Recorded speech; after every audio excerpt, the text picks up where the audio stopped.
Hi, welcome to BizRoanoke. Today we're with Ariel, and Ariel is the director of the CoLab. Hi, Ariel. Hey, Lisa. It's nice to be here. It's Thank so you. nice to see you again. Good Thanks to see you for too. Joining us. Tell us about the concept of the CoLab and why you chose to come to Roanoke and are in this position, and sure. Give us a little background on that. I love to talk about the CoLab. That's no problem. The concept of CoLab is, it revolves around the concept of co-working, which is where different people who work for different businesses work in the same space, share office, share resources, but they work for different companies. Right. So we've got remote workers who work from Charlottesville and DC and Colorado, all the way to people who are in Roanoke starting a business that will grow in Roanoke, all the way to nonprofits starting here. So it's a diverse group of people. Very good. Tell us about some of the, and I want to hear about you and why you chose to come to Roanoke. Sure. Actually, I'm from North Carolina and spent some time up in DC. So when my husband and I were looking at a place to come back that was closer to home, but still had the mountains, which we love, we ended up finding Roanoke on a map and saying, okay, we've never been to this place, let's go check it out. And in our couple of trips here, we learned that Roanoke is going through a really interesting time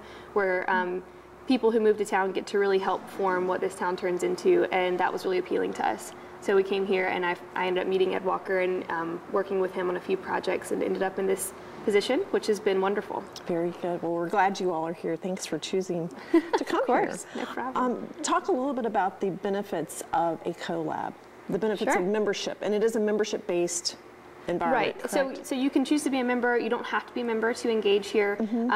We have a lot of members who use it for office space, Monday through Friday during the day. But one of the main benefits of being a member here is that you can use the space whenever you need to. So we like to say, work when you need to work.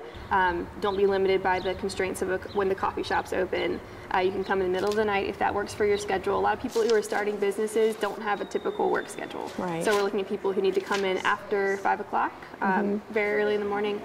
So that's one benefit. There's also a resource sharing here where people who are not competing for the same positions, they're going to be able to help each other more. Great. So there's knowledge sharing, resource sharing, and a sense of community that we all have a shared desire for. Very good. And tell me how many users you all have currently. Sure. Right now we've got 80 members, or 81 I think is the number as of yesterday. Right.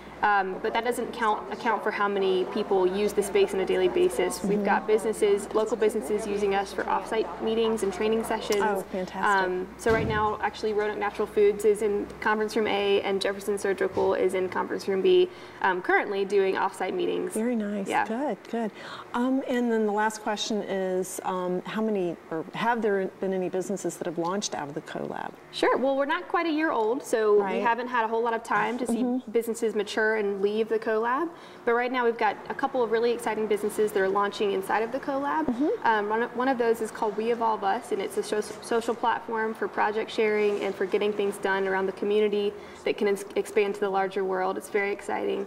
Another one is a website called Agora. And that one is an online town hall for civic engagement. The city's been really involved in that one. And then we have a couple really cool nonprofits launching out of the space too, and those people are entrepreneurial in their own right as well. So we're really excited to see the growth of those companies. Wow, we'll look forward to hearing more about those. And thank you so much for being with us. And we'll be right back.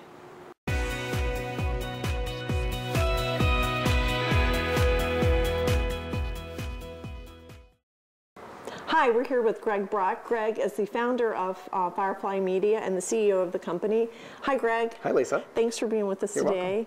Welcome. You moved into this building, Firefly Media, or you were here during the renovation process. And so tell us a little bit about Firefly Media and why you chose to locate here. Sure.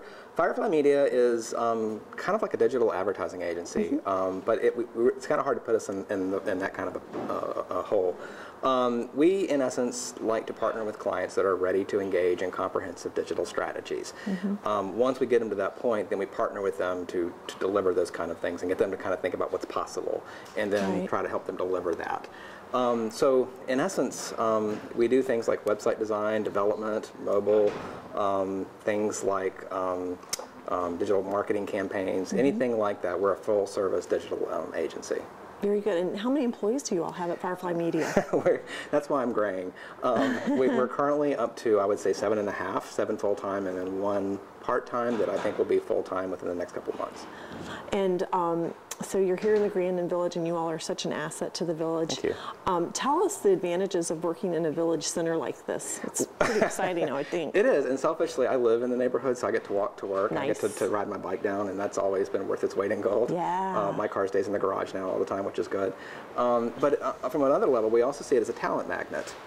So in essence, when you have a business that is located around coffee shops and bars and restaurants and even convenience stores and things like that, you know, it helps draw the talent, I think, to our facility.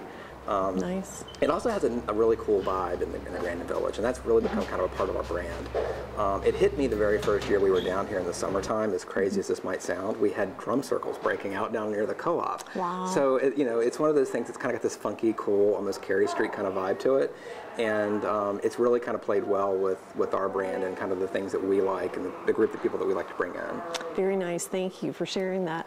And then you're here in the same building as the CoLab. So Firefly Media coupled with the CoLab, how do you think that impacts economic development in the neighborhood and in the city of Roanoke? I'd like to think that that maybe we were a little bit of a genesis that kind of started sort of a movement of kind of a rebirth of some people coming down and some new talent and things like that. And what I have seen happen just personally, kind of vicariously, is that I know, like, for example, in some of the local restaurants and stuff and some of the bars, you know, we're definitely a frequent visitor there. You know, we're always getting coffee from cups. You know, we're always frequenting local routes. In fact, it's my favorite bar in town sometimes. You know, those kind of things, I think, just the sheer volume of people working now in this area then goes out and they basically spend their money in the area establishments. Very good. Thank you so much for your time today and for sharing with us. And we will be right back.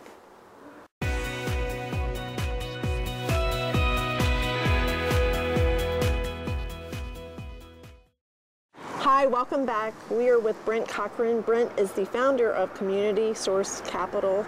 Hi, Brent. Hi, Lisa. Thanks for being with us today. Thanks for having me. Your company is very exciting, I know, and tell us a little bit about that so our viewers will understand it a little more. Well, Community Source Capital is a micro-lending company, and we do that through crowdfunding, which means we make loans to small local businesses, but we do that by aggregating the loans from community citizens. Okay, and you are also a user of the Grandin CoLab, is that correct? That's correct.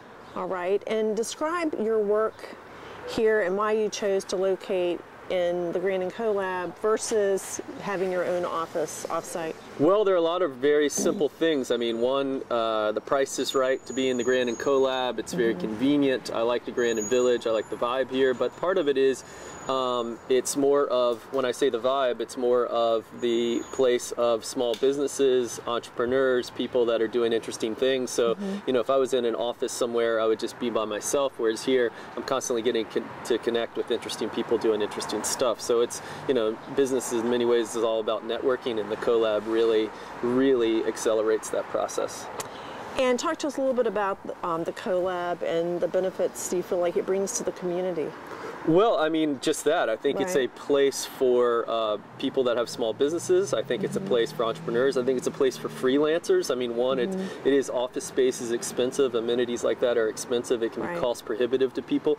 Gets people out of their basements, and once again, gets them into an environment where they get to meet people. Plus, there's a lot of things that happen here, say with the SBDC, doing classes and things. So there's people have the ability to plug in if they need support in starting a business or improving their small business.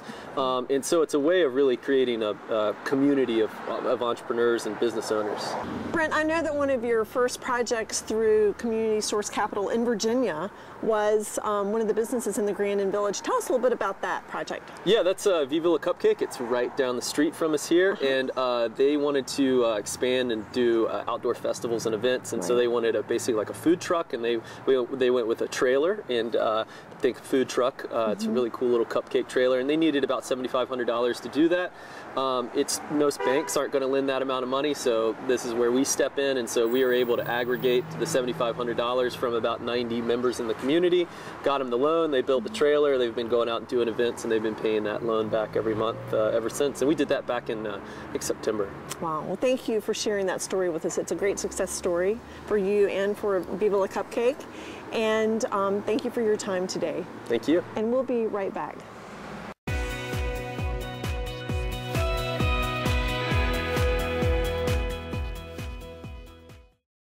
For more information on the CoLab, visit GrandinCoLab.com. If you have questions regarding economic development, please email me at lisa.soltis@roanokeva.gov or call 853-1694.